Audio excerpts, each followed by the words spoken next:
서울미디어 시청자 여러분 안녕하십니까? 계절이 벌써 겨울에서 봄으로 이렇게 완연히 바뀌었는데 아침 저녁으로는 정말 춥고 밤에도 춥고 또 낮에는 덥고 일교차가 엄청 큰 날이 며칠 동안 반복되다 보니까 이 환절기인 탓에 제가 좀 감기에 걸린 모양입니다. 지금 며칠 한 이틀 집에서 약 먹고 알아 누웠는데 여러분께서는 댁내 평안하신지 또 여쭙고 싶습니다. 오늘은요, 최근 장안의 화제가 되고 있는 그런 인물이 있죠. 어, 우리 정의의 사도, 또 윤석열 전 대통령에 이어서, 검사 중에 아주 이 정의의 사도로 불리는 그런 검사가 대중 앞에 나타났습니다. 그 주인공은요, 바로 이재명 경기도의 대북 송금, 그 대북 불법 송금 이 사건을 수사한 지금 현재 인천지방검찰청 부부장 검사로 있는 이 박상용 검사입니다. 자, 최근에 이 국회에서 박상용 검사를 불러다가 증인 신문을 하려고 했었는데 이 박 검사가 증인 선서를 거부하고 퇴장하는 그런 사건이 있었죠. 지난달 말부터 지난주부터 KBS를 포함해서 몇몇 매체에서 이 박 검사와 이 당시 이화영 피고인이죠. 이화영 전 경기도 평화부지사의 이 변호인이었다고 하는 서모 변호사. 이 사람이 지금 청주 시장으로 나오려고 하고 있다는데 이 박 검사와 이 서모 변호사 간의 이 통화 녹취가 내용이 계속해서 공개되면서 이 민주당을 위시해서 이 친명 그룹이 이 검찰이 이재명을 무리하게 기소하기 위해서 조작 수사를 한 거 아니냐 하는 의혹을 계속 제기하면서 또 국회 차원에서 자기들이 할 수 있는 일들을 벌이고 있습니다. 이 내용 간단하게 살펴보고자 합니다.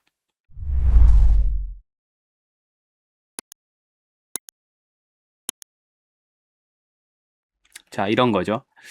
자, KBS가 지난 3월 28일부터 이런 취지의 기사를 계속해서 내보내고 있습니다. 형량 거래를 했다는 거죠. 박상용 검사가 형량 거래를 시도했다는 겁니다. 누구랑? 이화영 측의 이 서모 변호사. 그러니까 결국에는 이화영 평화부지사인 거죠. 형량 거래를 시도한 건데 그 형량 거래의 내용이 뭐냐? 그러니까 결국엔 이런 거예요. 이재명을 주범으로 하는 진술을 해주면 당신에게 여러 가지 편의를 제공해 주겠다. 뭐 이런 내용이에요. 저는 이 박상용 검사가 설명한 바로 그게 맞는 설명이라고 저는 생각을 합니다. 그러니까 이런 거죠. 오히려 이 박상용 검사의 주장은 이런 거예요. 그 이화영 그 전 경기도 평화부지사 측에서 이 형량 거래 같은 그런 걸 어떤 협조해 줄 테니까 좀 봐달라. 좀 공소 사실 좀 변경을 해주고 또 적용하는 어떤 또 법리 적용 법조 이런 것도 좀 잘 봐달라 하는 제안을 했는데 박상현 검사는 이런 거예요. 지금 뭐 여러 가지 제안을 해주셨는데 그 제안을 내가 들어주려면 이 이재명 경기도지사를 종범으로 하고 이재명 경기도지사를 주범으로 하고 이화영 경기부지사를 종범으로 하는 그런 취지의 진술이 있어야 되는데 그런 게 없어. 내가 들어주고 싶어도 그런 거를 들어줄 수가 없다. 그런 법리를 이제 설명을 해주면서 그렇기 때문에 당신들이 지금 제안을 하는 거는 이런 게 빠져있기 때문에 할 수가 없습니다. 저는 아무리 들어도 이 박상현 검사의 해명이 맞다고 생각을 하거든요. 그럼에도 불구하고 이제 그저께죠. 국회에서 이 검찰 조작 수사, 소위 쌍방울 대북 송금 사건의 이제 조작 수사와 관련해서 국정조사를 하겠다는 이 국회에서 박상용 검사가 이제 퇴장하는 그런 사건이 있었습니다. 바로 이런 거죠. 자. 파행을 했다. 박 검사가 이제 증인 선서를 거부하고 퇴장을 했다는 겁니다. 국회에 나오라고 해서 나왔는데 증인 선서를 거부했다고 이제 고발하겠다 이런 게 민주당의 입장이라고 합니다. 우리가 이제 피의자라든지 뭐 등등으로 불려 나갔을 때 진술 거부권이 있죠. 진술을 안 할 권리가 있는 겁니다. 또 이 경우에 있어서 이제 박 검사는 이제 국회 관련 법률이 정하는 바에 따라서 자기가 왜 증인 선서를 할 수 없는지에 대해서 이제 소명을 하도록 법률에 정해져 있기 때문에 그 절차를 지켜서 소명을 하려고 했지만 이 서영교 민주당 것들이 마이크를 안 줬다 이겁니다. 왜 서영교는 박 검사한테 마이크를 안 주고 그냥 육성으로 말하게 했을까요? 저는 제 생각에는 그것이 민주당에 불리하기 때문이라고 했기 때문이라고 저는 생각이 드는데요. 이 마이크를 주면요, 그 박 검사의 이 말하는 게 텔레비전을 통해서 직접 기록이 되고 또 그것이 공개가 되게 됩니다. 반면에 이 마이크를 안 주고 육성으로 말하게 되면요, 그 박 검사가 자기 주장하는 것은 국민이 듣지를 못하고 그 자리에 있는 사람들끼리만 듣게 됩니다. 결국에는 박 검사의 목소리를 가 완전히 파묻히게 되는 거죠. 마이크를 주지 않게 되면. 그렇기 때문에 마이크를 주지 않고 말하게 하고 또 그에 저항해서 박 검사가 7쪽짜리 이 소명서를 제출을 하고 바로 갔다 이겁니다. 과연 이것을 고발 대상이 되는지 오히려 서영교라든지 이 민주당 것들이 국회 모독죄로 고발을 당해야 되는 그런 처지에 있지 않을까 저는 이런 생각을 합니다. 근데 이게 이 쌍방울 대북송금 사건이라는 게 굉장히 복잡해요. 이 18년부터 19년 사이에 그때 당시 어떤 상황이었는지를 우리가 좀 복기를 해보면요. 문재인 정권이 이제 중반을 지나서 이제 말기로 들어가는 그런 시절이었죠. 미국의 이제 트럼프 대통령 1기에 해당하는 그런 시기였습니다. 그때 당시 이제 트럼프는 여러 가지 북한과 거래를 하면서 여러분께서도 기억을 하시겠지만은 직접 우리 판문점을 찾아서 김정은하고 이제 만나기도 했었고 또 싱가포르에서 김정은하고 직접 회담을 한 뒤, 그러고서 이제 결렬이 뭔가 잘 이야기 안 통했나 보죠.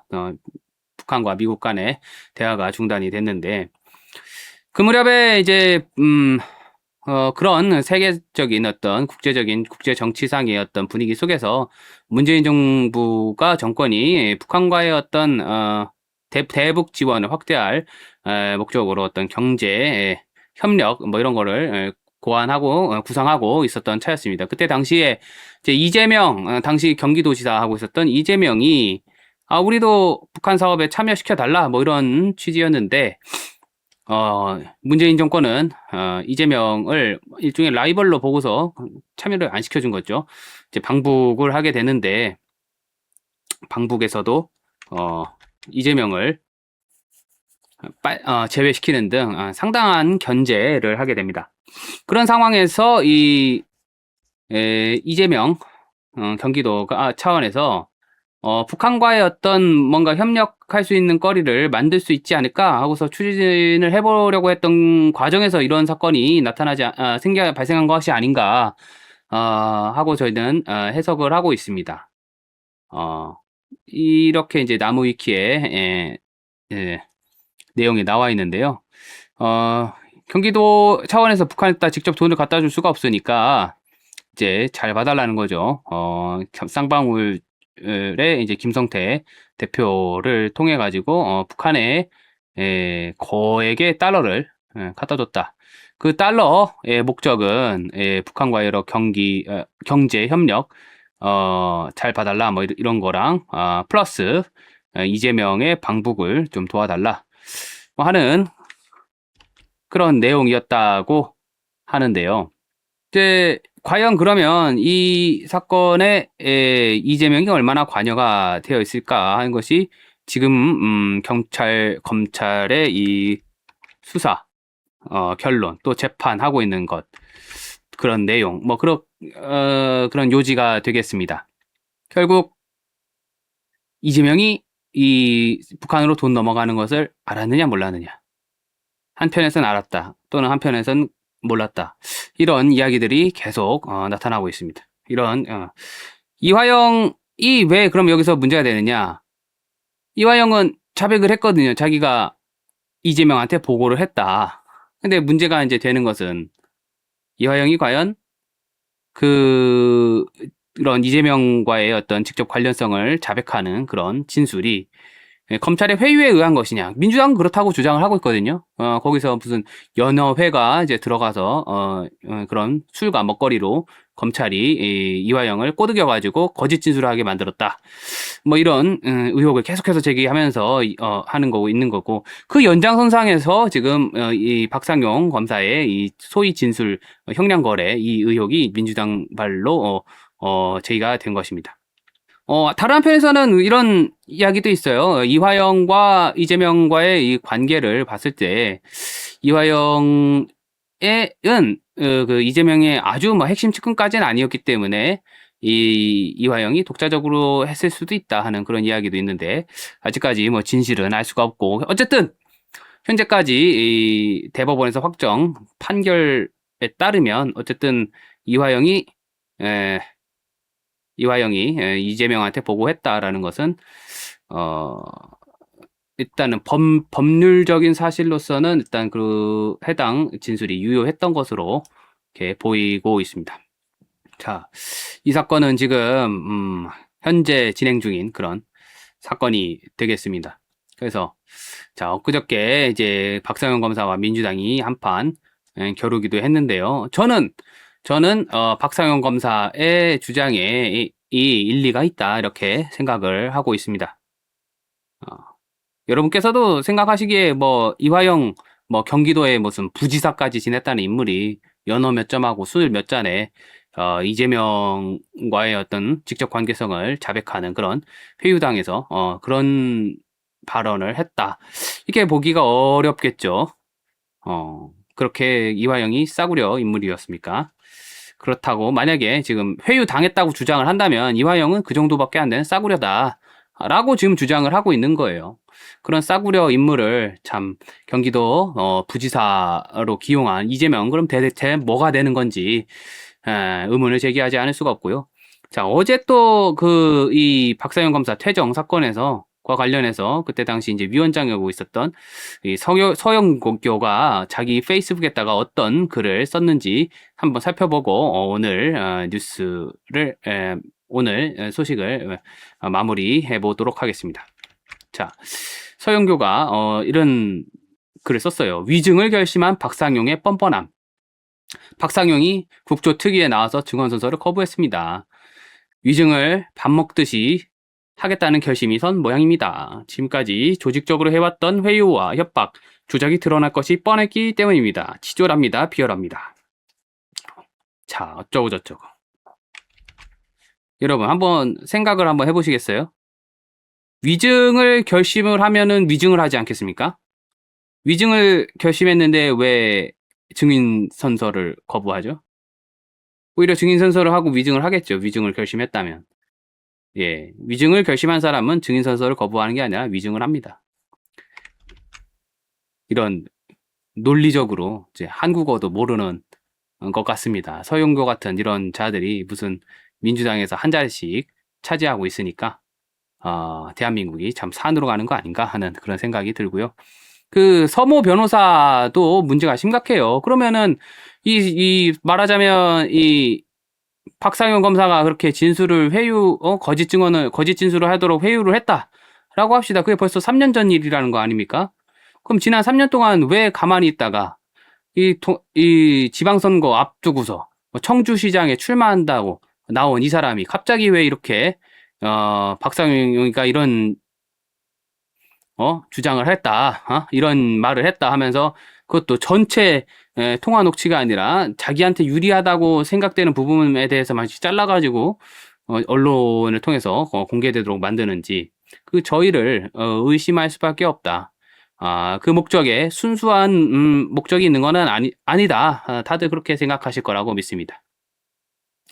여러분, 이런 민주당, 이 선거 때만 되면 이 공작이 판치는 이 한국의 선거판을 바꾸기 위해서 우리라도 깨어서 권력을 감시하고 또 투표로서 응징하고 하는 그런 자유시민이 되어야 되겠습니다. 앞으로 박상현 검사 그리고 그 민주당 간의 이 공방이 계속 이어질 것 같은데요. 계속 이슈를 따라가면서 여러분들께 전달해 드리도록 하겠습니다.